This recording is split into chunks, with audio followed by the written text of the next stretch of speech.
primero es la consideración de la situación existencial que vivieron nuestros hermanos, una situación de persecución, pero también de intervención maravillosa de Dios. La persecución, pero ahora de lo que se trata es de considerar cómo el Señor interviene dando el Espíritu a aquellos hombres que eran paganos, gentiles, y cómo se origina una controversia entre los judeocristianos venidos del mundo judío convertido al cristianismo y procedente mucho de ellos del fariseísmo, que querían imponer la circuncisión a los gentiles recién convertidos y hacer que cumplieran así toda la ley mosaica.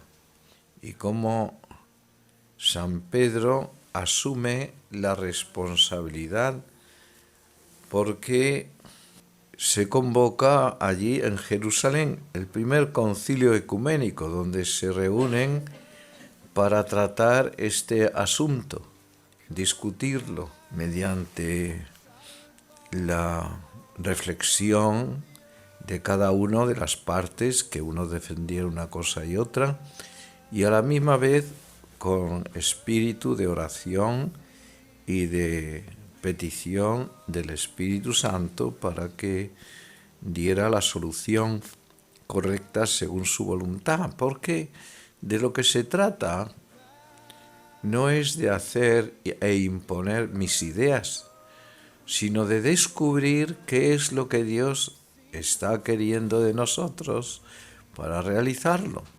No se trata de impongo yo mi modo de pensar, sino que oramos para descubrir qué es lo que el Señor quiere de nosotros y no confundir, porque no todo lo que dicen que es espíritu, y no todo es Espíritu Santo, que también hay otros espíritus malignos que quieren interferir para desviar la obra de Dios siempre en nosotros. De modo que en oración, con humildad, se puede debatir sobre ciertos temas. En concreto, en este caso era circuncisión necesaria para la salvación o no. Y ahí es donde Pedro se hace responsable también y asume su tarea de evangelizador de los gentiles, no solo, sino también con los otros apóstoles, como Pablo y Bernabé, pero él también había tenido que ver en lo que había ocurrido con el centurión Cornelio, cuando desde Cesarea Marítima enviaron a Jope. Jope era una ciudad también a la orilla del mar y que estaba más al sur de Cesarea Marítima, para pedir que viniera porque le había dicho un ángel que lo que te traiga ese hombre, Simón, Pedro, será la salvación para tu casa. Y ciertamente fue la salvación de aquella casa. ¿Y cómo fue? Pues que vino también sobre ellos el Espíritu Santo. En este debate, en esta discusión, donde todos quieren buscar sinceramente la voluntad de Dios, el Espíritu conduce a la Iglesia en estos primeros momentos por la no circuncisión. ¿Por qué? Porque estamos ya delante de un nuevo pueblo de Dios convocado, no en la antigua alianza que había hecho Dios con Moisés en el Sinaí, sino que ahora un nuevo Moisés, que es Cristo, realiza una nueva alianza con un nuevo pueblo santo, el pueblo de la Iglesia, en los convocados, y se realiza la alianza en la sangre no de machos cabríos, como dice la epístola a los hebreos, sino en la sangre de Cristo nuestro Señor, sumo y eterno sacerdote, víctima, altar y sacerdote. Sacerdote que lleva su sangre divina para que se purifique toda su iglesia. La ley nueva es la del amor, y así nos lo dice también Jesucristo. De modo que en la discusión queda, digamos, superada la idea de que era necesaria la circuncisión para poder salvarse. Y a la misma vez se define claramente que la salvación viene por la fe. No una fe fiducial sin obras, sino una fe que lleva también a obrar en conformidad con la fe. Dime cuál es tu fe y yo a través de las obras te demostraré cuál es mi fe. Y por eso, sin las obras, la fe es una fe muerta. Entonces, el Señor da la salvación a los que creen en Él y obran en conformidad con la fe. No es cree y haz lo que te da la gana y peca fuertemente. No es eso. Hay que liberarse de las obras muertas. Y por eso lo único que imponen es que no se contaminen con la sangre de los ídolos, con las carnes de los ídolos, porque en aquel tiempo se ofrecía un sacrificio a un ídolo, por ejemplo a Zeus o a Venus o a Marte, o lo que sea. Se hace un sacrificio y el sacrificio era sacrificar, matar un animal, un cordero o una res, como un becerro o cualquier cosa de estas. Y después la carne, parte la comían los que hacían el sacrificio, o si mataban varias ovejas o varios becerros, la carne se llevaba después a la carnicería y entonces se compraba la carne que se había ofrecido a los... Entonces había algunos que eran muy misquismiquis de esos, y entonces se creían que si comías la carne de los ídolos, pues ya es que estabas aceptando el sacrificio idolátrico. No tiene nada que ver, la carne es carne y se acabó. San Pablo lo dice. Pero el consejo que da San Pablo es que por no escandalizar a los que son débiles en la fe, pues está bien que no se coma la carne, ¿verdad? Pero no porque te contamine a ti, sino por esta otra razón. También que se abstengan de la fornicación. Dice ahí de las uniones ilegítimas. Las uniones ilegítimas pues es la fornicación y el adulterio, porque se abstengan de todo eso. Donde está ya claramente que todas estas cosas que ahora se nos presentan aquí, de que el amor lo justifica todo, es una gran falsedad. Si tú no tienes en cuenta la verdad que nos revela Jesucristo y lo que nos dice Jesucristo, pues haces una religión tuya, personal, y una moral personal tuya que no tiene nada que ver con lo que Jesucristo nos dice. Por lo tanto, no tendrá vigor de salvación. Tu modo de pensar, porque tu modo de pensar es tuyo. Aquí el que no hierra es Jesucristo, porque es Dios. Bueno, total que le imponen tres cosas y ya está, y nada más.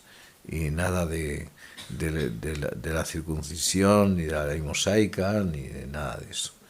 En esto nos lleva a pensar que hay que tener cuidado para no imponer a los demás, ¿verdad?, los modos de pensar o de proceder nuestro.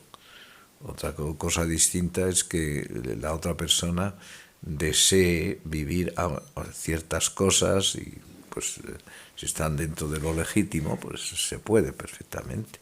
y si no es inmoral, ¿verdad? En eso San José María Escrivá de Balaguer pues decía eso, libertad. ¿Qué quieres? Es esto y es legítimo y es bueno y es santo y es moralmente aceptable. Pues hazlo si quieres. Eso ya tú verás si te lo pide Dios o no te lo pide Dios. El segundo punto era las maravillas de Dios. Y nos ha dicho el Salmo que vayamos por ahí y comunicamos al mundo la maravilla de Dios. Al mundo y la humanidad. ¿Y la maravilla de Dios cuál es? Su amor. Su amor es maravilloso. Su amor infinito, que le lleva a crear un universo tan maravilloso, tan ordenado, ¿verdad? Y a la misma vez le lleva a redimir al hombre del pecado. Y por el misterio además de la sangre derramada de Jesucristo nuestro Señor, que esa es la voluntad del Padre con respecto de Él, que no se pierda ninguno de los que crean en Él, sino que tengan vida eterna. Esas son las maravillas de Dios. Y hay que decirlas. Y maravilla de Dios también es lo que Dios hace en ti.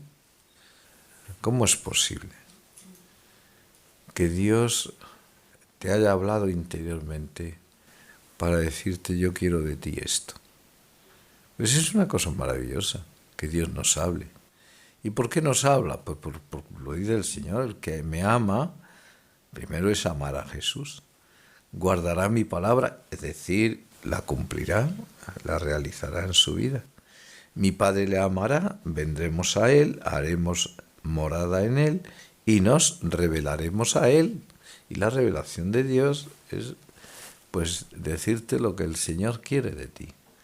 Lo va diciendo poco a poco y también a través de las circunstancias de la vida, los avatares que vamos viviendo.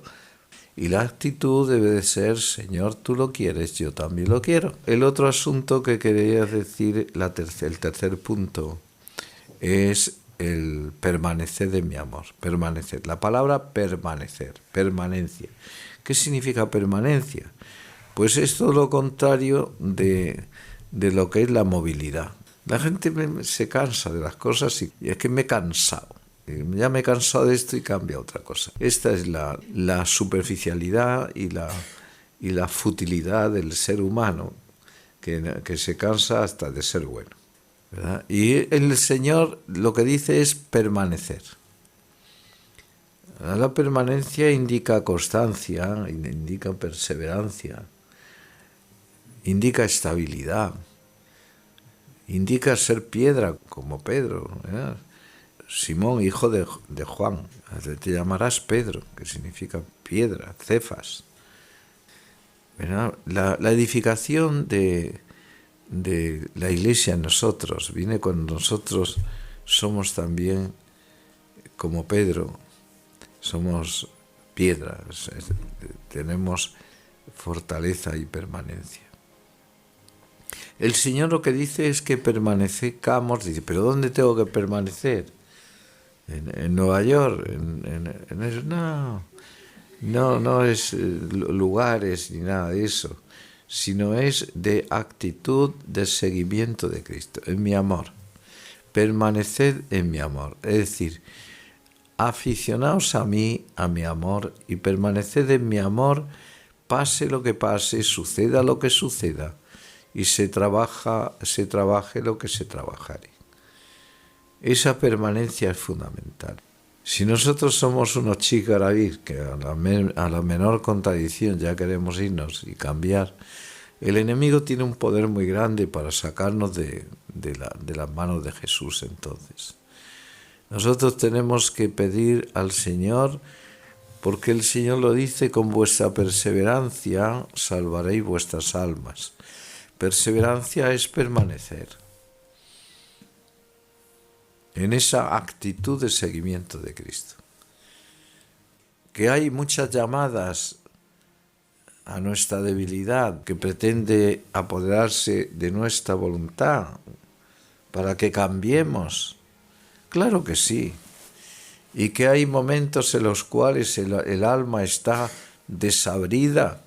Indudable que hay momentos en los que a uno no le apetece nada seguir en el camino de Cristo.